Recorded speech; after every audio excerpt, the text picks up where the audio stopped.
how to request a refund for a sent MoneyGram. So in order to request a refund for a sent MoneyGram, you need to follow the steps. So what you need is to get a refund for a sent MoneyGram.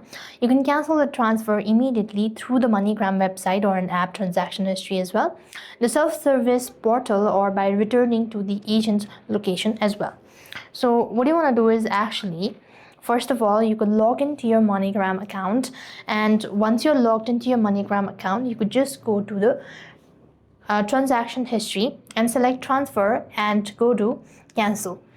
If you can do this, you could go ahead and cancel it. And if you want to do it without an account, you could use track a transfer tool on a MoneyGram website to look up for a transaction and select cancel.